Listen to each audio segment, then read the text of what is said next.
Magandang umaga po at nandito na kami ni June. Finally, nakauwi na kami ng bahay. It's around 8 in the morning at mga 2 in the morning na kami nakasettle na madaling araw na kami nakauwi. Delayed yung flight.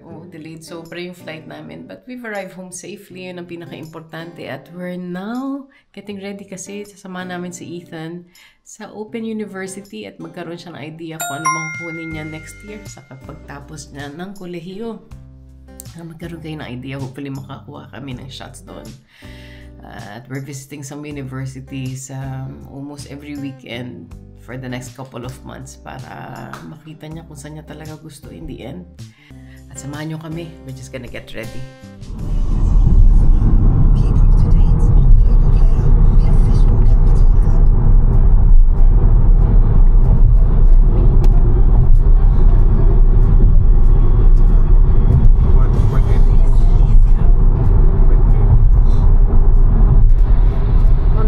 Papunta doon sa university, yung unang-unang university na titingnan natin at nakapag-book si Ethan ng open day.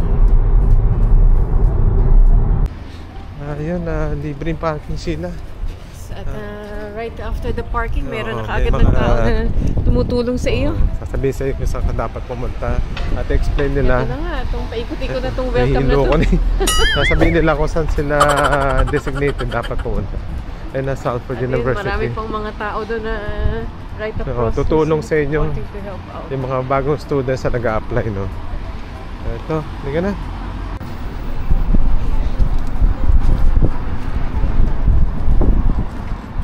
Frederick Road ba yan? Kasi sa likod ko. Laki na university ni. Hanggang doon? Lalakarin pa natin. Marami naman tumutulong dito ng mga estudyante rin para tulungan yung mga bago nag-a-apply, no? June, pati pala yung police dito. Dito na. Haba ng pila dito. Ang daming tao. Kompleto ng mga course. Open naman siya. Ito naman health and society reception tayo. Ito na. At pupuntahan na natin yung parang seminar nila kung regarding sa sa course na kukunin nyo. June, sabi sa atin may libre tayong ice cream dito. Ayun yung ice cream. Hot drink. Kasama na yung ice cream, hot drinks. Naliligaw na ba tayo ni? Ang laki-laki ng building. Ang laki-laki ng building. At sabi ni Ethan, ito daw yung top 4 sa radiographer na university dito sa UK. 1.51. Malapit na sa atin. To keep going. Should we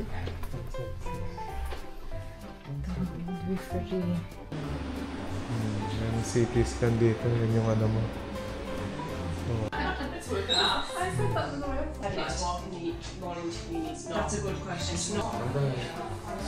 Ayun, medyo marami na tayong tanong sa kanila.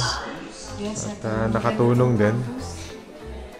Very competitive yung course. 1,000 na applicants from last year. Was 90 places 90 lang ang placement nila available. At halika, ikot-ikot pa tayo. Marami tayong university talagang bibisitahin. Talaga, kailangan open mo yung options mo dito. Sabi sa atin, meron tayong libreng ice cream. Umuulan na.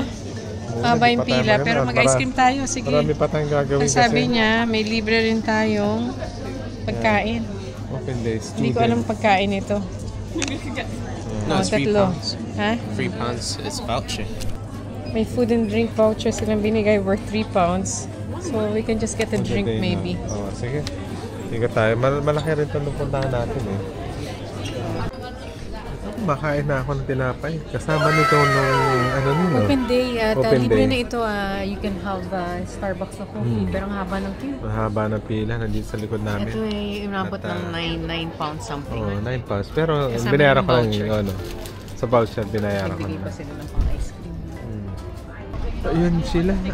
Kukuha tayo ng ice cream. Libre naman ito, kaya Libre kukunin naman natin. ito, kasama doon sa amin. At pipiliin ko lang dito cone tsaka vanilla lang siguro, nuts tsaka Oreo. Ayan at nakuha mo na ice cream. Flavor ng rain. Sakto pa sa ulan. Teka, tabi ko lang gamit ko.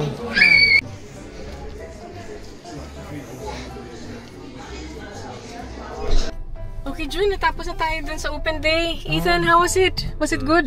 Yeah. At very helpful, especially sa amin na ni June. At it's been like about 6-7 years since we've, or more than that, since we've helped si Miguel go in an open day sa university. And during that time, he was lost as well, even us. But this time it's different kasi si Ethan already knows what he really wants to take and he's working on it in college at the moment. He doesn't finish until next year, but as early as now, naghahanap na kami ng university at tinitingnan niya kung saan ba ang pinaka-best para sa kanya. So what have we learned so far? Sabi niya nga, depende yan sa UCAS points mo. Sa GCSE. Kailangan yung A-levels niya na kinukuha ngayon sa college is really a factor kung makakapasok siya dun sa course na gusto niya. Tapos gagawa pa siya ng curriculum vitae niya. Yan, kailangan niya ng CV, magandang CV. Kasi depende dun na dun nila pipiliin. At the same time, kailangan pala mag-volunteer si Ethan. Work experience. Sabi nila. No? May work experience. Anything that has to do with patient interaction or interaction with people and even hands-on na experience would be great. Sa hospital o kaya volunteering in charity shops and care homes, no? Ang nakakatakot nga nito, sabi nga ni June, na sabi nung lecturer doon kanina na inattenda namin, last year they only had 90 places.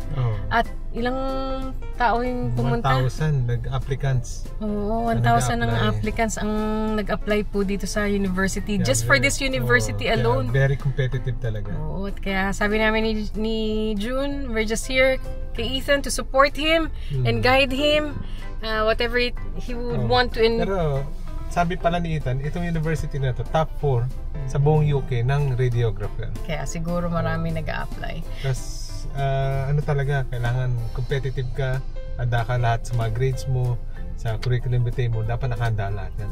And another thing, we need to have a DBS clearance para siyang NBI clearance para kay Ethan na ready. So we're gonna apply for that. I think it costs about £34 the last time that I've checked, but maybe it's more now. But yes, generally we're just here for Ethan. That's what we said. Whatever he wants to take. Suporta lang talaga. So supportahan ka namin, anak. At the same time, kung ang advice namin sa kanya, think about the course that you're going to take kasi yan ay lifetime mong gagawin. Magiging happy ka pa dyan because the last thing that we want is for him to be unhappy dun sa course na kanyang iti-take. Hindi ka na. So that's it. This is only the beginning. Yan, paalam na tayo. Hanggang sa muli. Hanggang sa muli at every weekend pa kaming pupunta sa iba-ibang university. But this one is just giving you a bird's eye view of how it is sa pag-apply ng dito, sa UK, no? University para sa inyong mga anak. Sige po, ingat po kayo palagi. God bless. And thank you very much for watching. Bye. Ethan. Bye.